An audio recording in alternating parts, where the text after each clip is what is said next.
रामायण की कथा हम सभी जानते हैं, श्री राम, सीता और रावण की। परंतु उस महान गाथा के पीछे कई कहानियां ऐसी भी थीं जो कभी सामने नहीं आईं। आज मैं आपको सुनाता हूं रामायण की एक अनकही कहानी, एक शापित यक्षिणी की जो लक्ष्मण से एक अनकहा प्रेम रखती थी। वनवास का 8वां वर्ष चल रहा था। राम, लक्ष्मण और सीता दंडकारण्य में निवास कर रहे थे। दंडकारण्य की वह रात्रि गहरी और निस्तब्ध थी। चंद्रमा वृक्षों की शाखाओं से झांकता हुआ धरती पर चांदी बिखेर रहा था। सीता माता कुटिया में विश्राम कर रही थी। श्री राम ध्यानमग्न थे, पर लक्ष्मण की आंखों में नींद नहीं थी। उन्होंने अभी अभी एक विचित्र स्वप्न देखा था। एक स्त्री, नहीं, कोई साधारण स्त्री नहीं। उसकी आंखों में आकाश जितना गहरा शोक था। उसके केश खुले थे और उसकी कलाई में टूटी हुई रत्नों की माला झूल रही थी। उसने लक्ष्मण को पुकारा था, आर्य, मुझे मुक्त करो। लक्ष्मण झटके से उठे। उनके रोंगटे खड़े हो गए थे। वह आवाज कोई सामान्य भ्रम नहीं थी।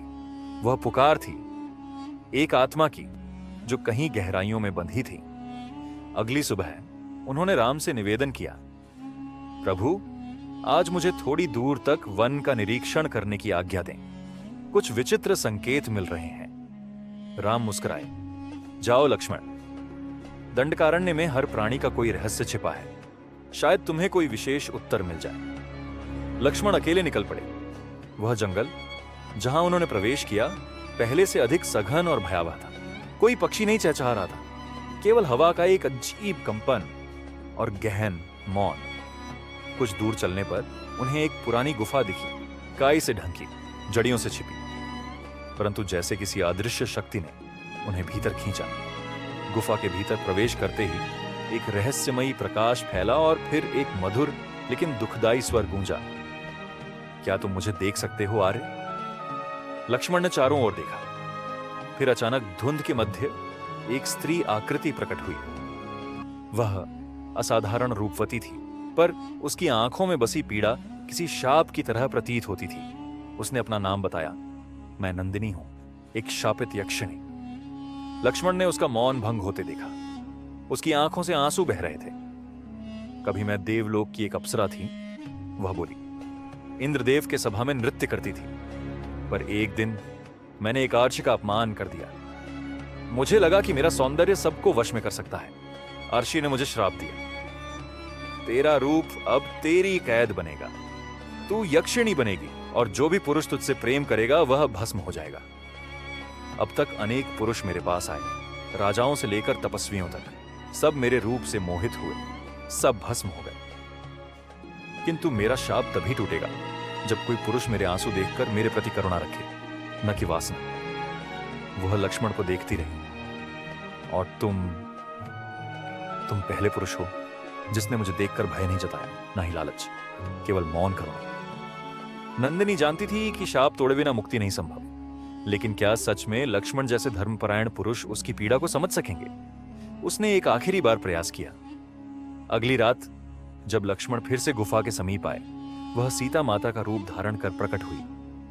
लक्ष्मण, वह बोली, क्या तुम मुझे पहचानते नहीं? लक्ष्मण ने आंखें मूंद दी, फिर मुस्कुराकर कहा, माता सीता के स्वरूप में भी छिपा हुआ दुख मैं पहचान सकता हूं।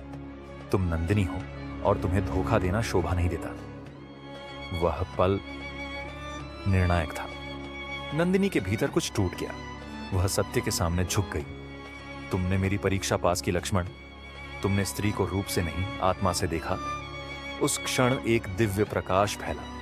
नंदिनी का यक्षिणी रूप छूट गया। वह पुनः एक प्रकाशमयी अप्सरा बन गई। नंदिनी ने सिर झुकाया, मेरी मुक्ति तुम्हारी निस्वार्थ दृष्टि से हुई। मैं चाहती तो थी कि कोई मुझसे प्रेम करे, और तुमने जो सम्मान दिया वह प्रेम से भी ऊपर था। लक्ष्मण चुप रहे। उनके नेत्रों में भी नमी थी। क्या तुम मुझे भूल जाओगे? नंदिनी ने पूछा। नहीं, लक्ष्मण बोले, कुछ स्मृतियां भूलने के लिए नहीं होती, वे आत्मा में बस जाती हैं। वह एक तेज प्रकाश में विलीन हो गई। आगे जानिए कि कैसे नंदिनी की मुक्ति का प्रभाव लक्ष्मण के जीवन और लंका युद्ध पर पड़ा। क्या रावण ने कभी इस रहस्य को जाना? क्या नंदिनी की आत्मा कभी फिर लौटी? गुफा अब शांत थी। नंदिनी जा चुकी थी, पर उस स्थान की वायु में एक रहस्यमयी शांति थी, जैसे वहां कुछ पवित्र घटित हुआ हो। लक्ष्मण ने एक बार पीछे मुड़कर देखा और फिर वनपट पर लौट पड़े, किंतु यह अनुभव उनके भीतर गहराई तक बैठ गया था। उन्होंने नंदिनी को प्रेम नहीं किया था, पर उनकी आत्मा उस पीड़ा को समझ चुकी थी जो किसी स्त्री की इज्जत छीनने पर होती है, जिसे सुंदरता के कारण श्राप मिला, जिसे चाहा ही गया, समझा नहीं गया। रात्रि को जब वे लौटे, श्री राम ध्यान मग्न थे और सीता माता तुलसी के पौधे में जल दे रही थी। लक्ष्मण ने कुछ नहीं कहा, लेकिन जैसे ही उन्होंने अपनी कमर से वह रत्नमाला निकाली जो नंदिनी ने दी थी, सीता चौंकी। ये रत्नमाला, ये तो देववृंद की अप्सराओं की है, कहां से मिली? लक्ष्मण ने सिर झुकाकर पूरी घटना सुनाई। राम शांत भाव से सुनते रहे। फिर उन्होंने कहा, लक्ष्मण, नंदिनी जैसी आत्माएं युगों में जन्म लेती हैं। तुम्हारे समान पवित्र पुरुष का स्पर्श पाकर वह मुक्त हो सकी।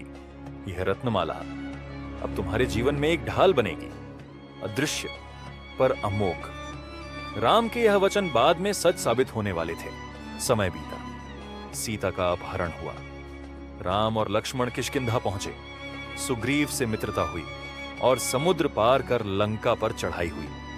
लंका में युद्ध की भयावह रातें चल रही थीं। एक रात्रि लक्ष्मण और रावण का पुत्र इंद्रजीत आमने सामने आए। इंद्रजीत ने मायावी अस्त्रों से लक्ष्मण को घायल कर दिया। वह मूर्छित हो गए। हनुमान संजीवनी लेकर आए। यह सब आपने सुना है, परंतु उस रात्रि जब लक्ष्मण मूर्छित पड़े थे, उनके स्वप्न में वही धुंधली आकृति फिर आई, नंदिनी। पर अब वह एक अप्सरा नहीं, बल्कि आकाश मंडल की एक ज्योति लग रही थी।